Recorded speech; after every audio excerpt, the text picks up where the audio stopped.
Breaking news చూస్తున్నాము.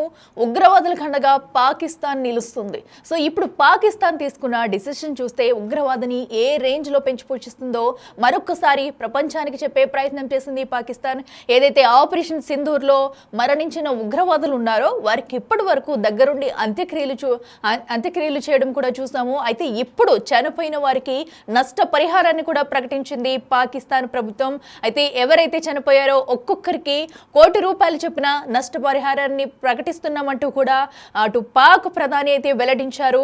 So ఏదైతే ఇటు ఆపరేషన్ సింధూర్లో కూడా 14 మంది చనిపోయినట్లు ధృవీకరించారో సో వారందరికీ కూడా ఒక్కొక్కరికి ₹1,00,00,000 ఇస్తున్నట్టు కూడా పాక్ ప్రధాని షెహబాజ్ అయితే ప్రకటన చేశారు. సో దీంతో ఒక్కసారిగా అటు పాకిస్తాన్ ఉగ్రవాదాన్ని ఏ రేంజ్లో పెంచి పోషిస్తుందనేది మరొకసారి కూడా మనం అర్థం చేసుకోవచ్చు.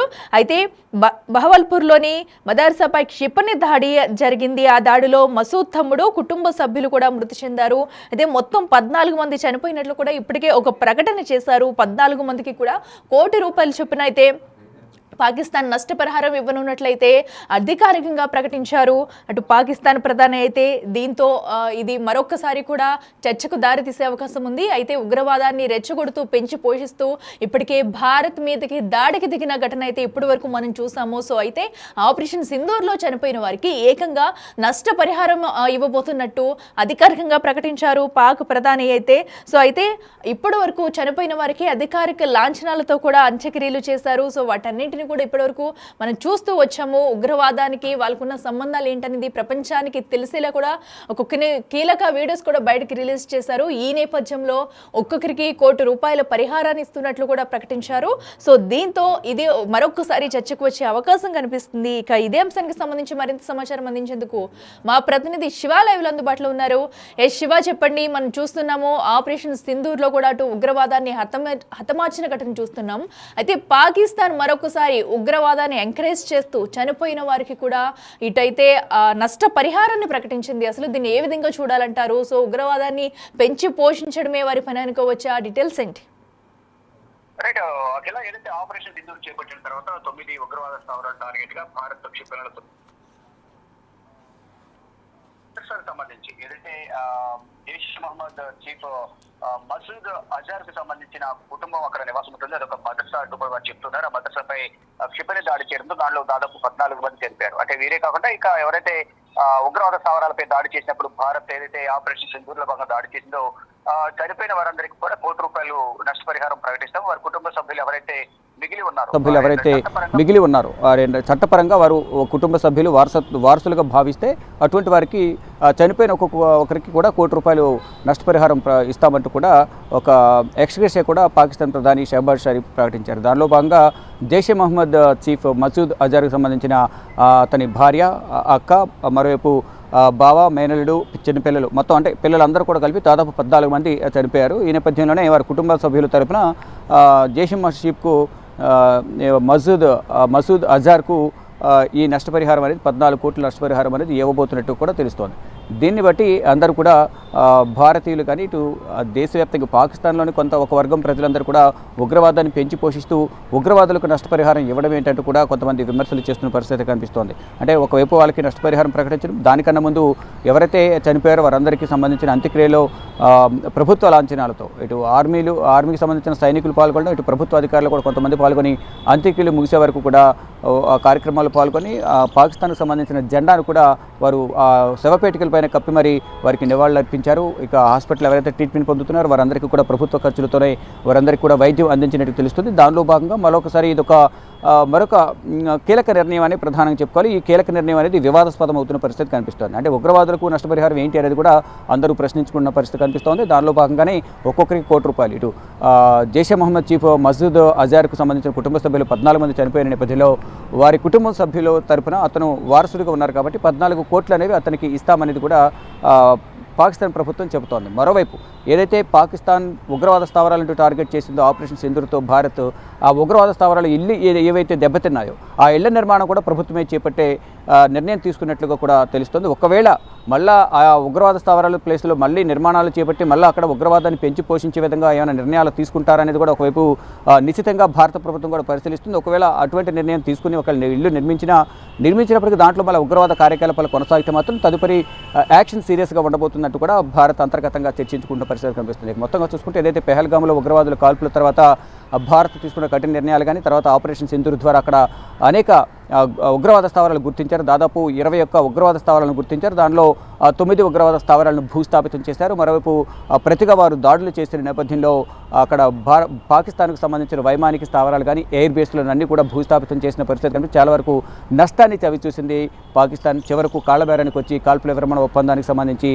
మధ్యవర్తిత్వం వహించాలంటూ కూడా అమెరికాతో మాట్లాడి కీలకంగా ఇక చివరికి కాల్పుల విరమణ ఒప్పందానికి సంబంధించి డీజీఎంఓల స్థాయిలో సమావేశం జరిగింది.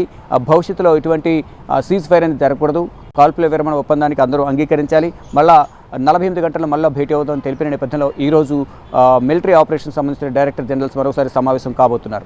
అయితే ఇదంతా ఒక ఎత్తు అయితే చనిపోయిన వారికి ఎక్స్గ్రేషియా ప్రకటించడం పట్ల మాత్రం సోషల్ మీడియా వేదికగా పాకిస్తాన్పై విమర్శల వర్షం కురుస్తోంది. అటు కేవలం ఒక భారతదేశం నుంచే కాదు, ఇటు పాకిస్తాన్లోని ఒక వర్గం ప్రజల నుంచి కూడా ఎవరైతే యుద్ధానికి మేము సిద్ధం కాదు, వ్యతిరేకిస్తున్నామో, భారత్తో యుద్ధం చేయొద్దని ఎవరైతే వ్యతిరేకించారో ఆ వర్గం ప్రజలందరూ కూడా, అంటే ఒకవైపు ఉగ్రవాదుల్లో పేరు చెప్పుకొని వారిని ప్రోత్సహిస్తూ వారు చనిపోయిన నేపథ్యంలో సామాన్య ప్రజలను వదిలేసి ఉగ్రవాదులకు వారి ఆస్తులను కాపాడేందుకు ప్రయత్నం చేస్తున్నారు. దానిలో భాగంగా ఉగ్రవాదులు చనిపోతే వారికి ఏ విధంగా మీరు నష్టపరిహారం ప్రకటిస్తారంటూ కూడా భారత ప్రభుత్వం కానీ ఇటు పాకిస్తాన్లోని ఒక వర్గం ప్రజలందరూ కూడా విమర్శలు చేస్తున్న పరిస్థితి కనిపిస్తుంది. మొత్తంగా చూసుకుంటే ఏదైతే జైషే మహమ్మద్ చీఫ్ మసూద్ అజార్కు సంబంధించిన కుటుంబ సభ్యులు 14 మంది చనిపోతే ఒక్కొక్కరికి ₹1 కోటి చొప్పున 14 కోట్లు ఇస్తామని కూడా పాకిస్తాన్ ప్రభుత్వం ప్రకటించడం, మరోవైపు వారి ఇళ్ల నిర్మాణానికి కూడా ఏవైతే స్థావరాలు దెబ్బతిన్నాయో స్థావరాలను కూడా మళ్ళీ ప్రభుత్వం నిర్మించి ఇస్తుందంటూ కూడా ఆ ప్రభుత్వం తెలిపిన నేపథ్యంలో ఒకవైపు భారత ప్రభుత్వం కూడా ఎప్పటికప్పుడు అక్కడ ఏం జరుగుతోంది, ఉగ్రవాదాన్ని మళ్ళీ తెర మీదకి తీసుకొస్తున్నారా, ఆ నిర్మాణాలు ఒకవేళ చేపడితే దాంట్లో మళ్ళీ ఉగ్రవాద కార్యకలాపాలు కొనసాగే అవకాశం ఉంటుంది కాబట్టి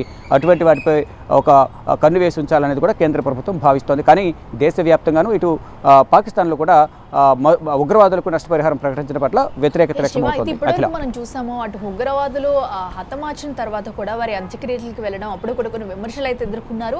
మరొకసారి ఏకంగా వాళ్ళకి ఎక్స్గ్రేషియా ప్రకటించడం అనేది కూడా అటు జాతీయ మీడియాలో కూడా కొన్ని విమర్శల పాలవుతుంది. మరి ఇప్పటికీ దీనిపై ఏమైనా పాకిస్తాన్ స్పందించే అవకాశం ఉందనుకోవచ్చా?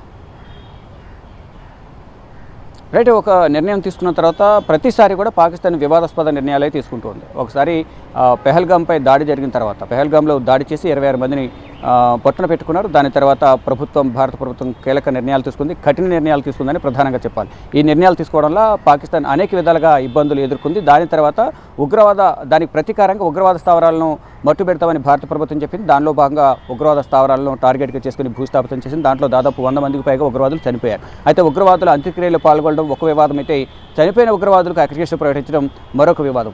దీనికి సంబంధించి అంతర్గతంగా విమర్శలు వినిపిస్తున్నప్పటికీ కూడా బహిరంగంగానే ప్రజలు అక్కడ పాకిస్తాన్ ప్రజలు కూడా చాలామంది విమర్శలు చేస్తున్నారు. కానీ ఏ విమర్శలు పట్టించుకోకుండా ఉగ్రవాదాన్ని పెంచి పోషిస్తూ ప్రత్యర్థి దేశాలపై ఉసుగొల్పి, అంటే భారత్ లాంటి దేశాలపై ఉసుగొల్పి సామాన్య ప్రజల ప్రాణాలు బలుగొనే విధంగా కూడా వారిని మోటివేట్ చేయడం కానీ, వారికి శిక్షణ కార్యక్రమాలు ఇవ్వడం కానీ, ట్రైనింగ్ ఇవ్వడం, వారికి ఒక స్థావరాలు ఏర్పాటు చేసి వారికి ఫండింగ్ రైజ్ చేయడం కానీ, ఫండింగ్ ఇవ్వడం అంతా కూడా వెనక ఆర్మీ ఉంది, ప్రభుత్వం ఉంది అనేది కూడా మొన్న అంత్యక్రియలు పాల్గొనడంతో అది నిర్ధారణ అయింది. మళ్ళీ ఇప్పుడు దానికి బలం చేకూర్చే విధంగా మళ్ళీ ఉగ్రవాదులకు నష్టపరిహారం చెల్లించడం పట్ల కూడా మరొకసారి పాకిస్తాన్ ఆర్మీ ఉగ్రవాదుల వెనుకని నడిపిస్తుంది అనేది కూడా మరొకసారి నిరూపితమైంది అనేది కూడా తెలుస్తుంది. దానికి సంబంధించి జాతీయ మీడియాలోనూ విమర్శలు ఎదుర్కొంటూ ఉన్నారు, సొంత దేశంలోనూ విమర్శలు ఎదుర్కొనే పరిస్థితి కనిపిస్తుంది. ఇటు ప్రపంచవ్యాప్తంగానే కాదు అన్ని చోట్ల కూడా ఉగ్రవాదులను పెంచి పోషించి వారు చనిపోయిన తర్వాత అంత్యక్రియలు పాల్గొనడం, మళ్ళీ వారి నివాసాలను కూడా నిర్మించి వస్తామని చెప్పడం, ఈ ప్రకటన అంతా కూడా అందరూ వ్యతిరేకిస్తూ ఉన్నారు.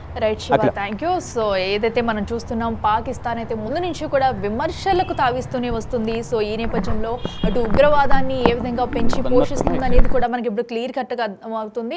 ఆపరేషన్ సింధూర్లో చనిపోయిన ఉగ్రవాదులకు ఒక్కొక్కరికి ఏకంగా ₹1 కోటి నష్టపరిహారాన్ని అందిస్తామంటూ కూడా ఒక ప్రకటన చేస్తారు పాక్ ప్రధాని అయితే. అంతేకాకుండా వారికి ఈ ఘటనలో ఏదైతే వారి స్థావరాలను మళ్ళీ నిర్మిస్తామంటూ కూడా చెప్పుకొస్తుంది. అయితే దీనిపైన ఇటు భారత్ కూడా అలర్ట్ అవుతుంది. ఉగ్రవాదాన్ని మళ్ళీ పెంచి పోషించే ఛాన్స్ ఇవ్వకుండా ఉగ్రవాదాన్ని అంతం చేయాలంటూ కూడా భారత్ ముందుకెళ్తున్న తరుణంలో పాక్ అయితే ఇలాంటి ప్రకటనలు చేయడం కొంత విమర్శలు కూడా దారితీస్తుందని చెప్పుకోవాలి. సో అటు సొంత దేశంలోనూ అలాగే జాతీయ మీడియా సంస్థలు కూడా కొన్ని విమర్శలు అయితే ఎదుర్కొంటుంది పాకిస్తాన్ అయితే. సో ఏదేమైనా మరొకసారి ఇలాగా ఉగ్రవాదులకు నష్టపరిహారాన్ని ప్రకటిస్తూ మరొకసారి విమర్శలకు లోనవుతుందని చెప్పాలి పాకిస్తాన్.